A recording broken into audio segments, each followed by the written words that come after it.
Hello everyone, this is the Path 11 podcast with your hosts, Mike and April. This week we're talking to Ladrhyn Bexx. Before we talk to Ladrhyn, though, we'd want to talk to you about our sponsor. Have you read Jeff Finley's book, Wake Up, yet?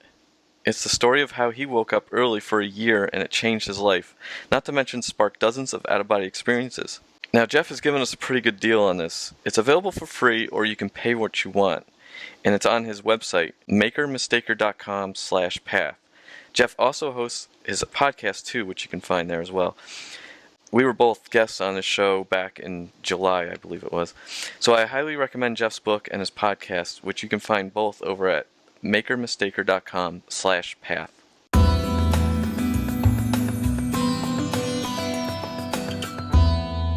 So on today's show, we're speaking to Ladrhyn Bexx, such a cool name, and he is a healer, facilitator, and venue manager of Parsonage Side Retreat in Somerset, UK. He's been exploring consciousness for well over a decade and has trained in many spiritual areas, but a few of which that catch his eye are intuition, vegan nutrition, and lucid dreaming. As well as being a psychic and an ex-spiritual reader, his path now is to guide people to find their own experiences just like he did and continues to do. With the use of intuition and exploring the dream state with the help of his spiritual companion Obi, who is his lucid dreaming pooch, who we talk about later in the show, he regularly has experiences beyond the physical. His family created the Parsonage Side Retreat, which we also get into in our show, and we definitely think that you should check that out. Well, we would like to welcome Ladrhyn Bexx to our show, and I actually connected with you, I believe it was through Facebook. I noticed that you had sent me a request, and we had some multiple people in common, like Todd Akamasis, Marla Fries, right. Keith Warner, and things like that. And once I saw some of your posts on your page, it looked like that you were just doing some great work in the world, doing some sound healing and, doing retreats, and you and Todd seem to be closely linked, and you were sharing some out-of-body experiences. So we just thought you'd be a great person to have on to talk to. Thank you, and I'm very fortunate for the opportunity to speak and just tell about some experiences and go with the flow of the show. So sounds great. Yeah, so maybe you could start by just telling our listeners who you are, where are you from, and how did you get into kind of the work, the spiritual work and healing work that you're doing today? Okay, well, where I'm based and located is in England, in a place called Somerset in Bridgewater. My father went to the Monroe Institute, I think in 2003, and he was inspired by the processes and experiences that people were having out in America. I'm sure you're aware of the Monroe Institute. Yes. Oh, yeah. And he wanted to build something quite similar in England. So it took about a year or two to try and find a great location. I think he actually went before 2003. I can't remember the actual date, but in 2004 we came to Somerset after finding a lovely location. How we found this was actually by my father having an out-body experience and him seeing the plot of land, which basically had like a white picket fence in the front with lots of the building at the back. And when we came here as a family, it just it felt right. And we built the place up. It took about 7 or 8 years to build it. We're still doing some modifications currently. And in that process, I was on my own spiritual journey. Always been a vivid dreamer at a young age, and always had a lot of experiences that I couldn't quite explain. Psychically, things started to pick up. And in that process, over time, I started attending healing workshops, retreats, meeting a lot of people in the realm of consciousness, and it really inspired me to know more about what is there. And the typical saying is deeper down the rabbit hole, etc. It's no depth to how far you can go. It's limitless. It's endless. And in that time, I learned about massage therapy, healing. Became a Reiki master. Learned about parapsychology and became a parapsychologist. And I followed a good friend of mine, Todd Akamasis, doing some workshops around the UK and abroad, and just meeting so many amazing people who are either lost in this realm of consciousness or having experiences, wanting to share and be around like-minded people. And every avenue I seem to go on, I meet, so much synchronicity, amazing people, and everything keeps blossoming. And it's a beauty, really, to be in this realm of consciousness and have this opportunity to have a base, have a retreat center, which not only did I build by hand with my family, my mum, my dad, my uncle, and to actually host this place as a sanctuary for consciousness exploration. So it's an amazing space, and it's blossoming and growing like every day and every year. And what's the name of the retreat center that you guys have? It's called Parsonage Side Retreat, and if you are to look us up, just type that in Google and you can find us. Parsonage Side, as in the church sort of parsons, and it was originally a farm years and years ago, and the last owners built a lot up to it, and we came and did more extensions, and it's got a lot of history to it as well. I don't know if you're aware of Eton College in London. No. Okay, there's a famous college called Eton College, and it was supposedly owned by them years and years ago, and it was known as a dairy farm. And are you aware of ley line activity, ley lines? Yes, yeah, I'm familiar with this. Yeah. Okay. There seems to be a lot of people who come here said they feel the ley line activity, and we've had a lot of people experience it. And I even got a big survey map out years ago, and just circled every church and sacred site, and just got a big ruler. I'm sure you're aware of Glastonbury Tour. Are you aware? Yes, yes, yeah, I've heard of that. I know some, he knows some. It's known as one of the big landmarks in the world of along the meridians of the earth, the ley lines, and one of the ley lines pass through Glastonbury Tour through our place.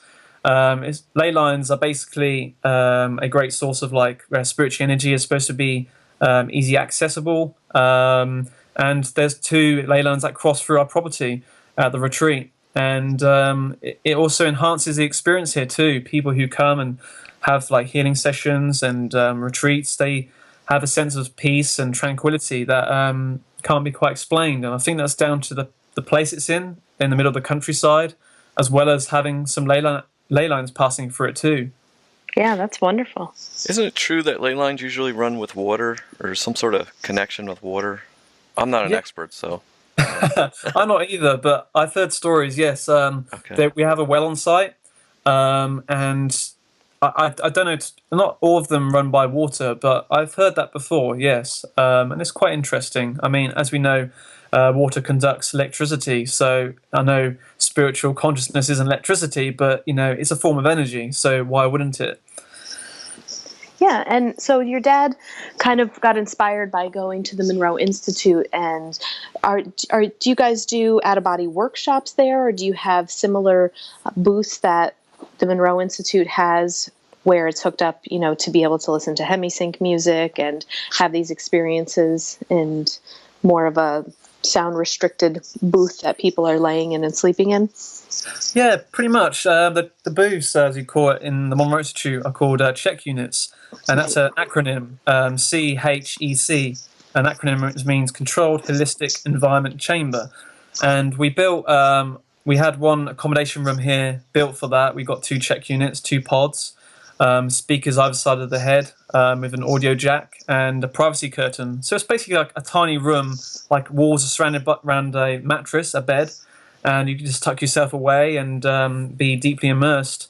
The whole retreat center is wired up with this audio hardware. So we have 17 beds, 17 spaces for people, and they basically lay down and they can plug themselves in, which is all attached to the audio room. It's very similar like the Monroe Institute.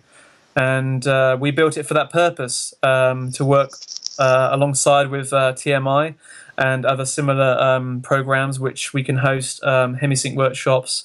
But I also run my own workshops doing Lucid dreaming and intuition, and use this audio guidance and hardware beside the bed too. So it's quite powerful.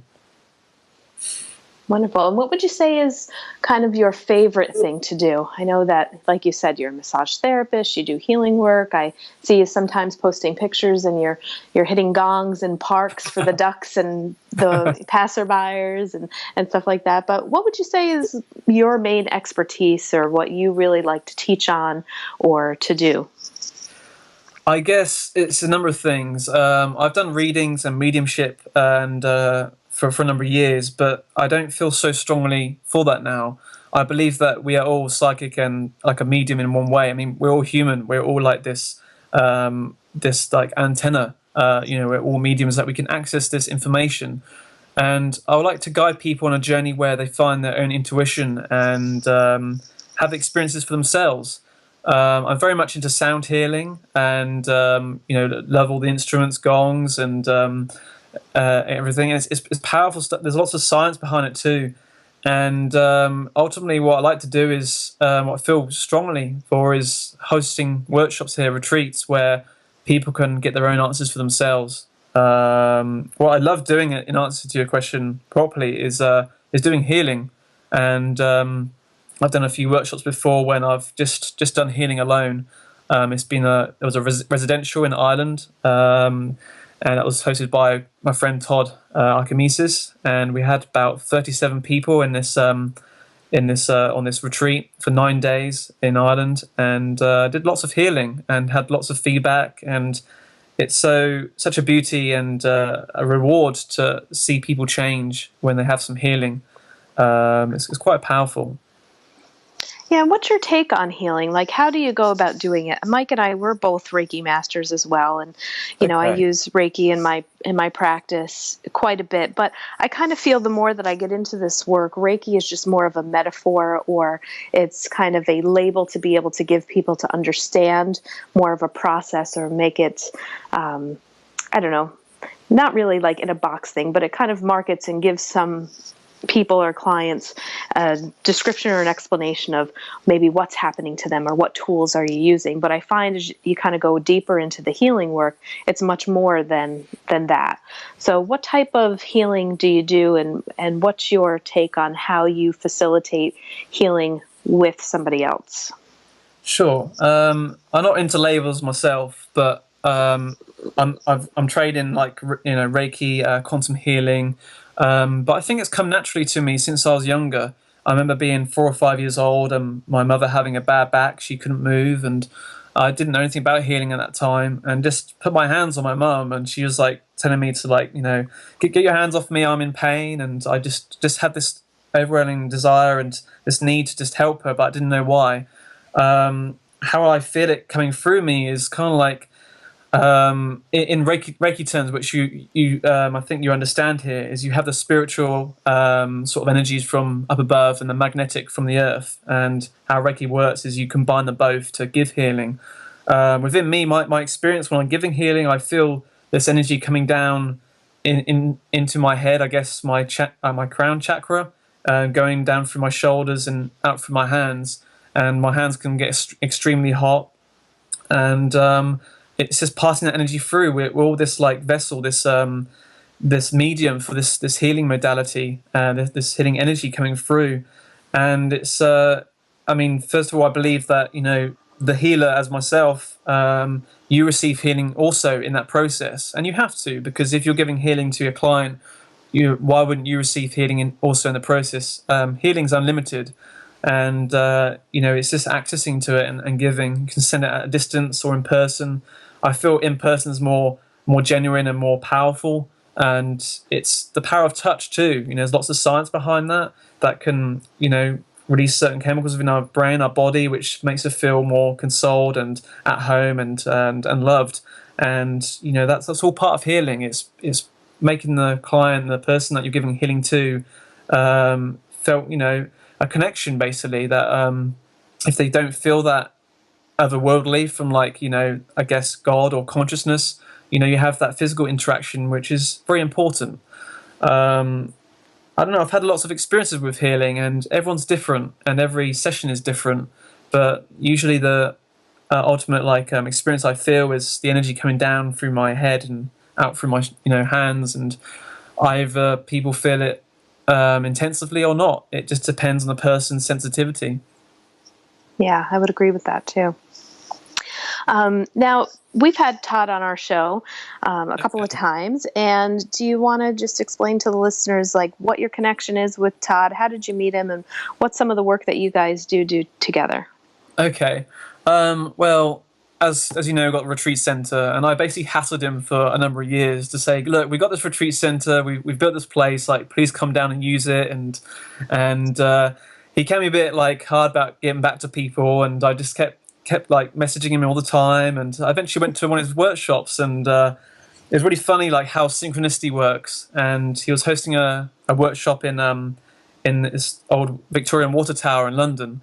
I can't remember what year it was. I think it was around 2009 or 10. And I arrived at 12 minutes past 8. And that's what time my sat-nav, my GPS said in my car. And I just thought that was a bit funny. The whole 2012, 2012 time and the event, the year.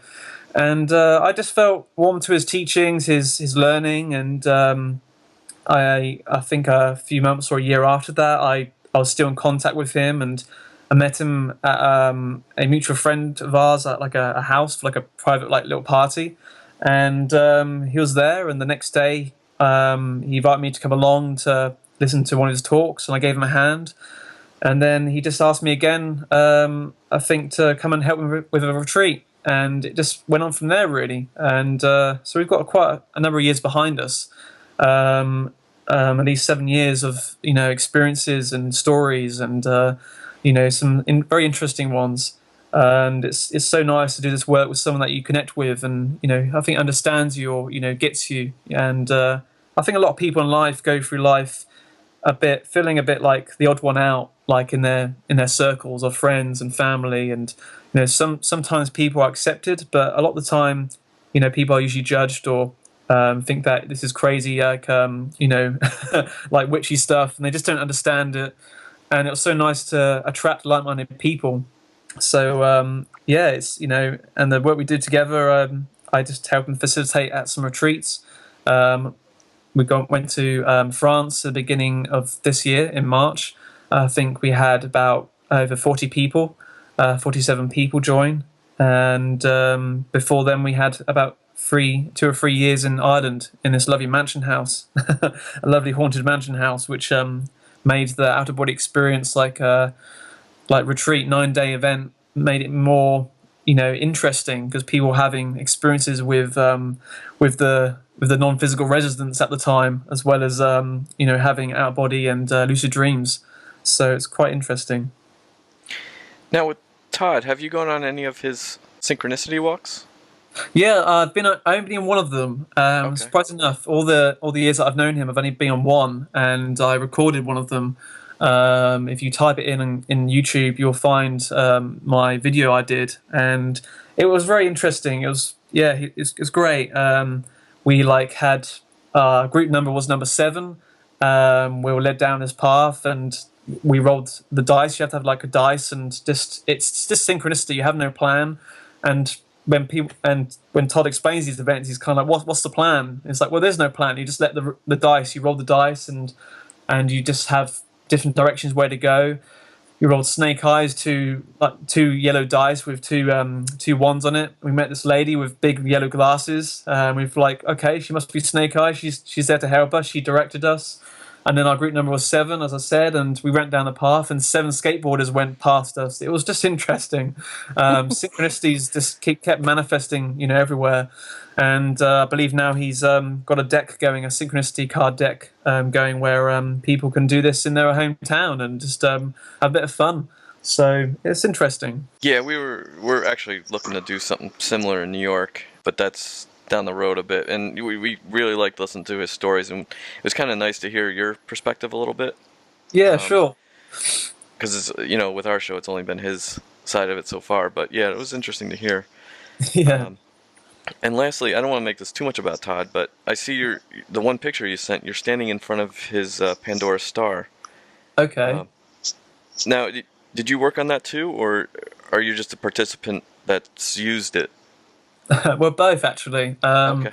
I'm a distributor for selling the Pandora, and I give sessions and travel around the UK doing various healing workshops and events. I've got some coming up in next year in Manchester, and I'm basically just hosting events with it basically, and just doing some healing one-to-one sessions, and it's quite powerful working with the technology. Do you know much about the Pandora?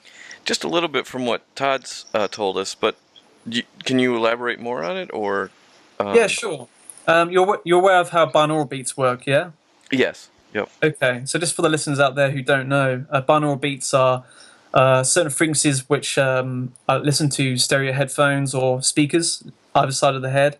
You put 100 hertz in the left ear and a difference of 104 in the right ear, so your brain recognizes a differential of 4 hertz, which creates a whole brainwave state, a whole brainwave frequency, which is like theta, which is 4 hertz. And that is very similar to the Pandora. It'll strobe white light at your closed eyelids, and depending on how many strobes per second, it will induce anything between 1 hertz and 200 hertz of a frequency, which will help induce certain states of consciousness. So if you want to get into deep meditation, if you want to get more energy, the limit, there's no limit there because of how consciousness is. It's basically working with a frequency which can change your brainwave patterns. So using the binaural tones in the ears and the light, the Pandora is very powerful, and I use it as much as I can. I try to use it every day, and just to get deeper in meditation. And with that, you see some crazy visuals. You see lots of colors and patterns, and it's quite a pleasant experience. Can you explain how that works exactly? Do you know the science behind because what it looks like to me when I see some of the things on, Facebook or YouTube, it just seems like this great bright strobe light that is just flashing this light over these people's face, maybe their third eye. And what creates those colors and those patterns, and how is the brain or the sensory system of the body interpreting that light with their eyes closed? It's very interesting. I don't know fully, but it's like, any way I can describe it, I mean, I'm not a scientist or anything, but it's like how a prism works. You shine white light through a prism and you get all these colors.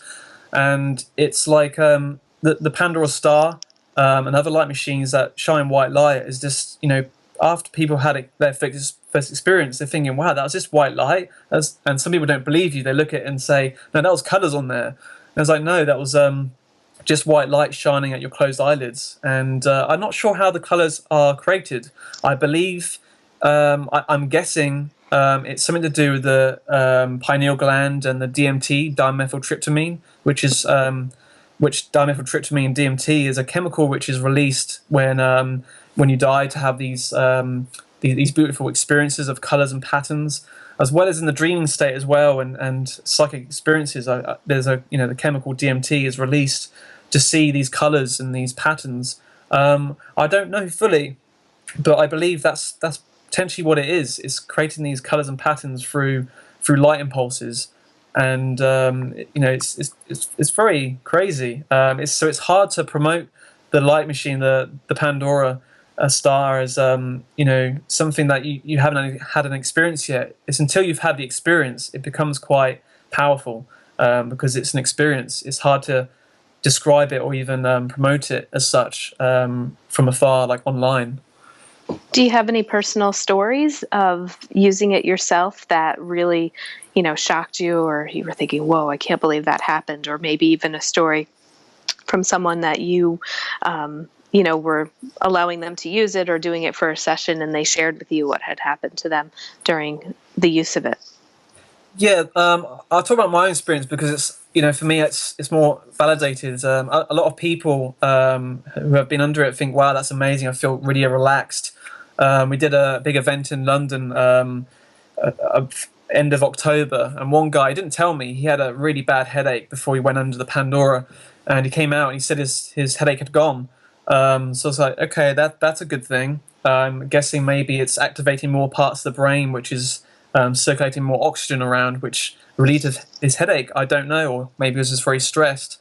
From my own experience, I've been working very strongly in the garden in the summer and I'd been like non-stop working for 5 days in a row, like 14 hours per day. I just drained myself, and I thought, okay, I need a boost. Like, I've got so much more work to do. I need to continue.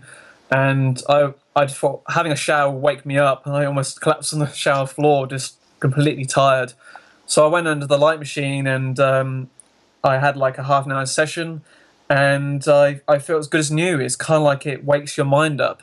Think about it, we're like a meat suit, a body, fill up all these chemical reactions in our brain. And, I think when light is used, it releases chemicals, nutrients, and I think melatonin, etc., which basically just gives us more energy. Another experience, have you heard of the vibrational state? Yes. Yep. Okay, so on the Pandora Star, you can create your own sessions. You can create wherever you want. It can be like 5 minutes up to like 10 hours long or more. It doesn't matter, but you can program it to be any frequencies you want, anything you like. Favorite album of mine is, have you heard of Tom Kenyon? No. Okay, look him up, Tom Kenyon. Okay. He's got a great album called Soma, Soma, and I've liked it for years. It's like an hour long. It's brilliant. It gives you very deep. So I created a program on the Pandora to synchronize with that album, and I'm very much into deep breathing when you do meditations, and it's what I teach when I do like lucid dreaming, like workshops and timelessness retreats, and you get so much energy pumping through you. So I had the music of Tom Kenyon, Soma, in my headphones. Had my program, which I called Soma, on the Pandora Star. Did some breathing for like 5-10 minutes, and I had the vibrational state really fast, because the album of Tom Kenyon is designed to get you very deep. It's got lots of like harmonics and some slight binaural beats to get you in a deep theta state of consciousness. And it just really relaxed me. So you have the combination of the light and the sound and the breath work, and it's powerful. And I had that within minutes, the vibrational state, which I felt like I was floating straight out of my body. I didn't have an experience, but of coming out my body, but that was an experience, and it was quite pleasant and pleasurable. If you've never had the vibrations before, it's quite an experience in itself. So that was interesting. Yeah, can you talk more about the vibrational state? Do you know what? And I've heard different theories about what causes it, but do you know like the cause? Do you have your theory of a cause, and what is the purpose of it? Because I actually find it actually very annoying, and it's actually kind of unpleasant sometimes.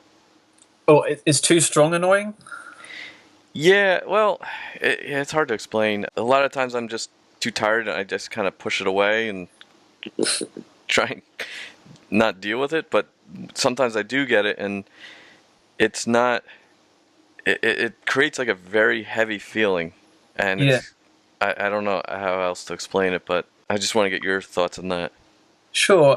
Well, to me, I don't think it's necessary to have the vibrational state in order to have an out-of-body experience. A lot of people experience it because sometimes it's part of the transition from separating from the physical body through your psychic soma, or the energy body, as you call it. And sometimes people have experienced it feels like their physical body is vibrating. It's like being laid on 3 washing machines on like spin, and like they're vibrating, and it feels like you're shaking. But if you were to look at the person, like their physical body, they won't be moving at all. The process, what happens there, I don't really know. I just don't think it's necessary to have the vibrational state, the vibrations, in order to achieve an out-of-body experience. Sometimes it happens to me, sometimes it doesn't. I have been out of my body on a number of occasions, but I haven't been fully conscious enough to. I mean, it's so real. It's like you think you're questioning reality. Like, what am I doing here? And it's times when I've gone back into my body and woken up, and I felt the subtle vibrations then. So maybe it's a part of the separation process, coming out of your body and going in. You feel a bit disorientated, and I don't know. It's hard to answer that, because I guess until I've had like, in the future, if I've had like over 100 out-of-body experiences, for example, or experiences with that, then maybe I'll know. But I mean, I've been doing this for over 10 years, and I've only had the vibrational state a handful of times, and sometimes they've lasted for a little while, sometimes they haven't. I don't know. I think everyone's different. I think everyone's energy makeup is different. Sometimes it's needed. I have more experiences at night, lucid dreaming, than I do consciously, like meditating. So I think just everyone's different at the end of the day, and some people enjoy the experiences and some people don't. The vibrational state, that is. Right. Yeah. And I don't know. Maybe I feel like a little kind of the opposite of you a little bit. Yeah. Where I get that more, and I probably only had, that non-transitional. I've gone from unconscious to out of body, and there's been no vibrations. But that's only happened like once or twice out Yeah. of, dozens of times. But I have heard that, there are other people that really enjoy it, and it does give them kind of a validation behind some of the experiences. But I was reading your bio earlier that you sent over, and when you do lucid dreaming, you talk about Obi, your dog. Yeah, that's right. Yes. You want to talk about Obi? Obi, wow. I've never had a dog before, but I've wanted one for years, and I don't know. It's a companion, isn't it? It's a spiritual being. You're talking about an animal, a loving animal which has no conditioning to human environment. They don't understand about it's time to go to work. It's you've got to pay bills. They're very much in the moment. They bring out the childlike play with you, and it's been very interesting. I've had some experiences, especially dreaming, where he's been there, not all the time, but a lot of the time he's with me, and I've been with him since he was a puppy. I got him since he was a week old, and I didn't get him then. You have to wait at least 3 months to have a puppy, but I interacted with him a lot. And this is all down to looking at human psychology. I'm not a psychologist, but the first 7 years of a human's life is very important. So when the human is growing up, the child, it's very important to get them involved in everything, be very close, give them love, and do all the right training. And so I use that within the training of my puppy Obi. He's 6 months old now. But every week I went to go see him with his litter, and the day I picked him up, it was just from day one I just started having lots of lucid dreams with him. And the more I did more lucid dreaming practice, he was there by my side, and we had some very interesting adventures. And sometimes he would change form and turn into a huge dragon or something, and just play with me. But all the time, even since he was a puppy, he was always like a full grown sized dog. He was never the puppy. It was like, he's got a lot of wisdom that comes with him. He's very down to earth. I do healing on him when I can, get him used to tuning forks and gongs and singing bowls, and he loves it. He's I've tried to tune him to Reiki energy, healing energy, and funny enough, the Pandora star. The Pandora star doesn't come with an arm that hangs over your bed, but I basically got this shaving mirror and turned it upside down, and it's got the same attachment as a camera tripod attachment, and I just basically have it hanging over my bed, and Obi pretty much isn't on top of the bed with me most nights, and but by my legs or whatever. And as soon as I put the light machine on, he just wants to be under there with me. I'm thinking, no, this can't be good for a dog, but I mean, the dog knows best, he loves it. He just lays his head next to mine, and when we just get in deep meditation together, it's beautiful to experience that with your own animal, your pet, and another being that you can share this spiritual journey with. He's very much aware, and he shocks me sometimes, but they're great learners. What kind of dog is Obi? He's a Cocker Spaniel. Do you know what that is? Yeah. Yes. Yep. Yeah. Okay. Yeah, he's lovely. He's not too much of a long haired, so he's a liver coloured brown, and he's great. He's been really easy to train, and they say that the personality of the dog reflects the owner. So he's he's very, very kind and polite, and he's just very playful, and he's just, very loving. Everyone loves him that meets him, and he's great fun. Yeah, he's so cute. I've seen pictures online. I love it. Now, just with being kind of connected in consciousness, I also recently heard at an event that I was at where they say if you believe in soul groups, that not only do we reincarnate with people, but we reincarnate with our animals. Do you believe just in having some of these lucid dreamings with your dog and the connection that you're feeling? Do you feel that this is a soul or a bit of consciousness that you've always known, and that here you guys are together again, meeting in this lifetime? It's interesting you say that, because I've had experiences in the past where, moving on to another pet I had years ago, I had a pet budgie called Tio, and I named him after my brother's friend at the time. And this was when I was like 10 years old, and basically, I had him in a cage, and I had to pass him over to my uncle who had some budgies, and so I didn't see him again. And I'm sure he passed away. I'm sure his lifespan had gone then. Over 15 years later, at least, when I moved to Somerset at the retreat, I wanted to buy a budgie again. I wanted a pet, and there's so much work going on with the retreat at the time, building work. It just wasn't the right space to have a dog. So I got a budgie again, and I went to my local town, and I went into the aviary shop. And as soon as it was really loud outside, loads of birds chirping away, opened the door, and there was complete silence. And the shop owner looked at me and was like, "Okay, who are you?" And I was like, "I'd like to buy a bird, please." And so he just put his hand inside and grabbed a bird, and it seemed quite tame. Took him home. I never left him inside the cage. He was always outside. Never flew away. Left the window wide open. I ended up calling him TO2, and he didn't last very long. It was kind of like, I don't know if you heard before, if someone in this lifetime, for example, ends their life, it's kind of like they have a debt to pay. They have to come back and finish those lost years. And it was like TO2 came back to finish the time period, he didn't have with me.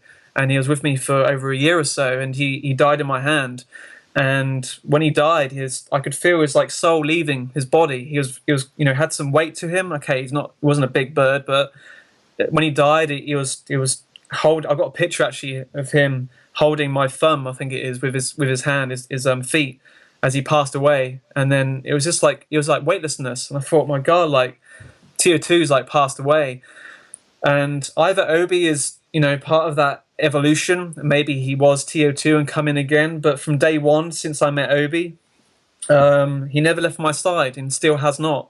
When I went to go and see him at litter, all his brothers and sisters were off playing on the ground. He just sat by my feet the whole time. He didn't leave me. And I was just like, okay, this is unusual. He doesn't even know that I'm his owner yet or want to buy him, but he did not leave my side. He sat down and slept by my legs. And I was pretty much like a stranger to him, and I was just overwhelmed. I thought, wow, this is a living being, an animal, and it's, he's connecting with me already. And that was quite beautiful. And since then, he's never left my side. I was doing some work on the roof, cutting a tree back the other week, and he didn't realise I was up on the roof, and he was crying for me. He didn't know where I was, and he wants to be everywhere with me. It's a very spiritual journey having a pet, and I'm sure listeners out there, have got a pet themselves, and they understand that dog bond, that animal bond. But if you haven't, and you feel lonely in your life, or you want a connection with another being, I recommend it. If you've got time for it, it's amazing.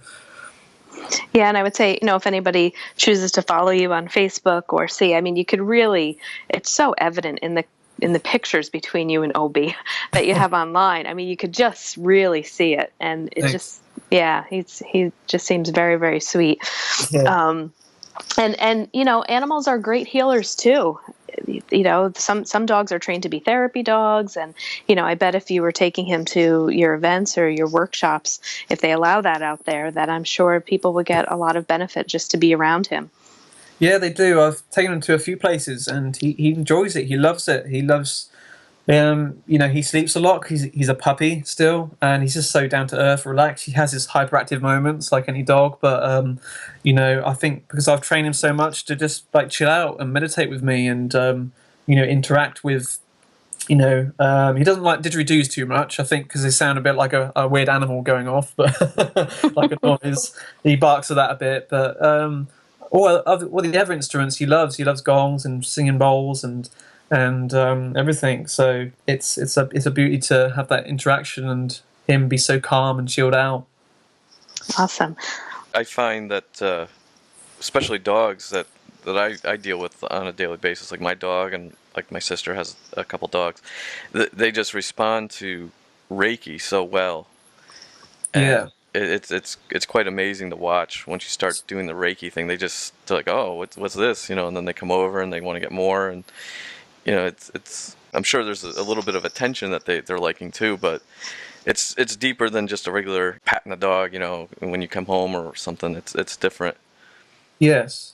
I'll tell you one experience, not involving dogs, but horses. I've heard that horses can't cry because they don't have any tear ducts. They don't have I'm not sure that is true. I haven't actually looked it up. I should look it after this interview. But I used to go down regularly, like every week, for a few months to a horse riding school for disabled learners, and I just went along and I just thought these horses need healing. They're dealing with stress every day with like young adults with autism and learning difficulties, and I'm sure they're taking some stress. Like animals seem to be sponges to emotion, and so I went down and said, like, would you mind if I come down and give some healing to your horses? I said, I'm not looking for a charge. I just want to give some healing, and it was quite funny that they were trained to just be in their stable and just to stand up and just be tame. And every one of them, after I finished healing, they would just like collapse on the floor and just like be sleeping. And the owners would come round. This was one particular day. They'd come round and like, get up! What are you doing? You should be on the floor. And they're just like the horse is just like, I really needed that healing. And it was just so funny to see. To train an animal to actually be so abide by the rules and stand up and stay. And they just weren't listening. They were just so zonked out and chilled out after. So that was quite an experience, really. Yeah. Now, I know, switching gears a little bit, I know another topic that you really like to talk about is vegan nutrition. Yes. And do you mind if I ask how old you are? No. 29. 29, because you look so young, and you're, with some of the pictures that you sent us, I'm like, wow. I mean, your complexion, your skin, everything, just you're like a ball of light. So, and then also, seeing some posts that you do about nutrition and knowing that, you are into vegan nutrition, it's kind of like, what is he doing? I'd like to know the secret. And I'd just like to hear your take on food. We haven't really talked much about that. I know we're hitting you up on so many different topics, but anytime somebody has knowledge and information that they could share, I'd like to know just your take on, what we put into our bodies and the importance of veganism and nutrition, and how you think that also assists in your ability to connect and heal and have some of these experiences. And does the vibration of food also play a role in that? Sure. I guess that's my downfall, looking younger, and I blame the vegan diet for that. And just being young isn't too helpful when you're looking younger than you are. But I'm sure I'll be rewarding that in the future, and I feel a bit more comfortable about it. But it's I got a friend named Dan, and he's when he's raw vegan, and raw vegan is basically it's eating like lots of fruit and raw recipes, which are they're very entertaining and very exciting, and they're brilliant. It's kind of like it's when you're eating raw vegan food, when you get more energy. You're not killing the enzymes within the food. When you're eating cooked food and stuff that's highly processed, stuff that isn't really from nature, your body has to work harder to process and digest that energy, that food. So you free up a lot more energy when you have raw vegan food, especially raw food, but even vegan food. You're freeing up a lot more energy for your mind energy, immune system energy, digestion. It's kind of like they say, I think 70% of your energy or something goes to digestion when you're eating cooked food. When you're eating like raw or vegan food, only like 10 or 20% goes to digestion. So you're freeing up so much more energy within your body to actually have energy elsewhere for like mind energy and physical energy and everything, and you don't feel so lethargic. Energetically, like with your energy body, I guess it's kind of like, I don't know. I mean, I believe everything in a physical scale is also reflected on a like spiritual or energetic scale. So whatever you put in your body, it has an energy with it, has life force. And there's all these crazy words out there of different titles of food. There's like, there's the rainbow diet, there's life force food, there's all these crazy titles, and I don't like it. I just like plant-based, titles, and that's it. I don't want to get too,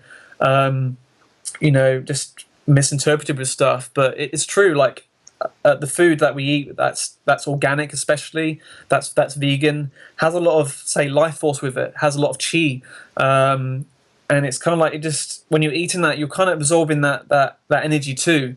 If you think about it, like an apple, everyone knows what an apple is. It's easy to look at an apple, and it has energy with there, and it's kind of like, you can see this. I can see it when I look at auras, and I can see the aura field of an apple, and it's glowing. But you have something that's cooked, like a bolognese or a cooked dish that just doesn't have an energy field around it. It's dead food. I mean, I like eating cooked food, and I had vegan food, and I like things that are very easy to cook. I'm not too much of a person that likes to enjoy making food myself, but I like things that are quick and simple, that fill you up, that have great energy. So I think that the energy, the food that you eat has to contain a lot of energy for you. But in my experience, I'm not so much raw vegan now. Just because of I found it, too expensive where I live in the part of the world in England, and there's not any like raw food supermarkets with loads of fruit. If you're in London or like near a town, you got such a great variety, because when you're near like airports, they have things shipped from like Indonesia and China, and lots of great fruits that are a lot more cheaper to buy in bulk. But where I live, it's very hard to find a supermarket. I have to travel like a couple of hours drive just to go to a fruit market. But when you go there, it's great deals. Living on bananas, like banana smoothies, mono meals, when you just have one food at a time, it's better on digestion. I don't know, it's amazing, and you feel the benefits too. Again, if you're noticing like your skin shining and complexion, I mean, you're obviously doing something right.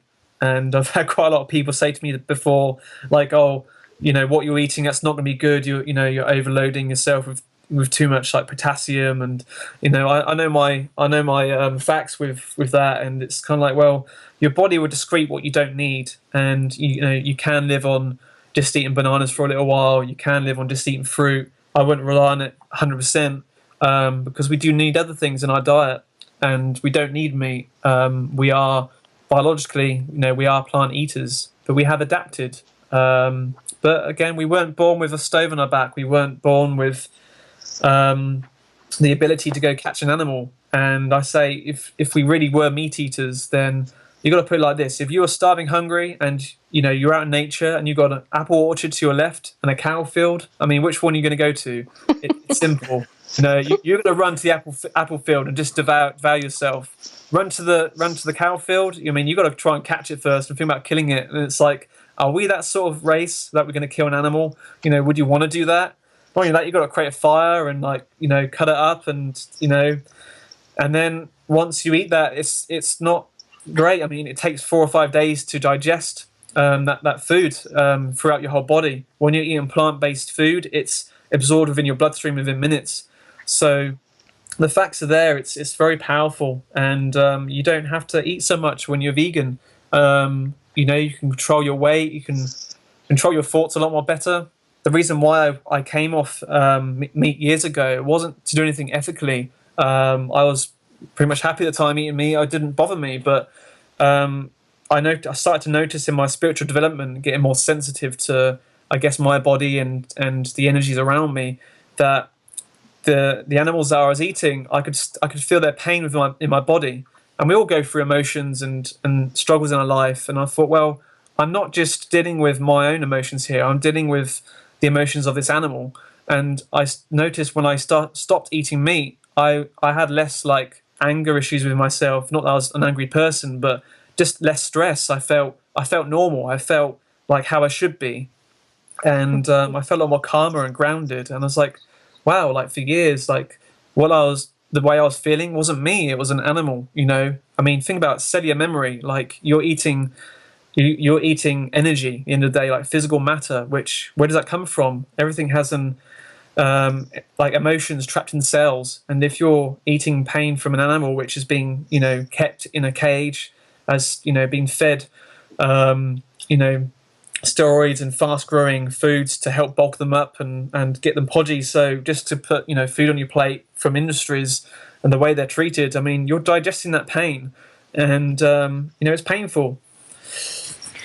Now, at the retreat center, is that what you serve? More vegan style food? We don't have like kitchens here as such where we serve food. We have caterers come in. So if people do workshops here, like the places for rent for people if they want to rent the space, we have outside caterers that come in and do food. But I work alongside with people who like do food for the retreat. I got my friends at the Chocolate Love Temple in Glastonbury, and they can come and do some like great sort of like meals, like super like smoothies and dishes. And my partner also is a good chef, so she basically like loves to cook, and she's vegan herself, and so I like to give this opportunity. If people come for a weekend, I like to give them a vegetarian slash vegan like meal, because it's very important for the work that we do, especially involving with energy. And usually like 80% of the people that go home after the long weekend have come into one of my retreats, and they say thank you for teaching me of a new way to eat. I feel like I've really gained a lot of experience and knowledge, knowing that this is actually easier than I thought. Rather than being quite judgmental that vegans, they're not getting the right nutrients, and I give them a little bit of a talk about the benefits, and that you can get enough protein, calcium, and all the nutrients that you need, and actually more than a standard diet. Now, do you have any upcoming workshops at the retreat center that you would like to let people know about? Yeah, sure. In February, I've got a timelessness retreat on the 19th to the 21st of February, and it's a number of things. It's dealing with like use binaural beat tones, the Pandora star. I brought a nice 32-inch symphonic gong today, so we'll be using that. Crystal singing bowls, and basically getting people to explore lucid dreaming, the out-of-body state, and great nutrition, and following their intuition. And it's called Timelessness Retreat because we get rid of all the clocks in the house at the retreat. We get people to take off their watches, turn off their mobile phones, so that they go through like a digital detox, so to speak, and they detach from the modern world so they can focus on themselves. I mean, we look around us now, we've got so many people on their phone all the time. It's like they're tuning it out themselves. They're not back to like their the way they should be. And I want to give that opportunity where people can get back to nature, get back to their their balanced state of mind, body, and spirit, and experience a lucid dream at least, which usually they do. An out-of-body experience, the potential's there. It's not guaranteed that you will have an OBE, but you will definitely have a lucid dream or a very intense dream at least. And there's lots of meditation sessions throughout the day. So we deeply immerse you in consciousness, and basically how the weekend goes, you arrive around midday, between midday and like 4 p.m. And that time is for you to arrive and just feel settled and just relax and ground yourself. So there's no rush. We start in the evening, have like an evening meal together. We have an introductory to the first meditation session, and then we do a little break, and then another meditation session. Then it's go to bed and get some good sleep with some binaural beat tones through the pumped hardware throughout the retreat. We wake up really early in the morning to do a lucid dream recall after 6 hours sleep, for example. So we wake up quite early, and we do. We just all meet up in the workshop room, then go straight to bed, and then put on a track specifically for getting you into like an OBE or lucid dream. And then like the Saturday, for example, it's just we do like a little walk around the nature reserve next door. We've got like a big 7-mile long nature reserve. We won't be walking 7 miles, but it'll be like like a half an hour like walk, and a little break in between, having some superfoods. And throughout the day, it'll be lots of like meditation sessions. In the evening, a shared meal again, and there'll be like a sound healing evening to give some entertainment to people, perhaps a special guest. And then Sunday is quite similar. Just people finish in the evening, and they go home, and hopefully go home changed, relaxed, and a bit more grounded, and more goal orientated and focused. And just being around like-minded people. Wonderful. Well, the retreat center sounds awesome. Maybe when Mike and I, when we're finished with our third film, maybe we'll head on over and we could do a screening there and, show the film and invite people over. That would be great to actually see it. What's the film called? What are you doing? I don't know about this one. I was just going to say, it's a third part of our trilogy. We had the Path Afterlife and Beyond the Physical come out in previous years, and this year we're working on, it'll actually be out early, first half of 2016. Yeah. So, Sounds really great. Good. Yeah. Well, thank you so much, for talking with us today. And would you like to let the listeners know where they could find more information about the Parsonage Side Retreat? Yeah, sure. If you just type in Google and type in Parsonage Side Retreat, you should be able to find us on there. If not, then I'm sure people listening to this actual interview, this podcast, will see my name. If you're on Facebook, you just type my name into Facebook, Ladrhyn Bexx, spelled Ladrhyn, and then my last name is Bexx, Bexx. Find me on there, send me a message, and I can send you a link. That's the best way to find me, really. A lot of people are on Facebook nowadays. But yeah, just type my name in Google or YouTube, and you can find information there too. Great. Well, thank you so much for being with us here. And hopefully we'll be able to meet in person one day. Hey, definitely. That sounds great. And welcome anytime. Tree. So, I look forward to the film. Great. Thanks. Thanks for your time. Thank you. If you'd like more information about our films or to purchase our DVDs, you can head on over to our website at thepastseries.com. They're also available to purchase on amazon.com. Our films are also streaming online at vimeo.com, gaiamtv.com, and iTunes. If you have a show suggestion or would like us to interview someone specifically, please feel free to shoot us an email at info@thepastseries.com or send us a tweet at thepastseries.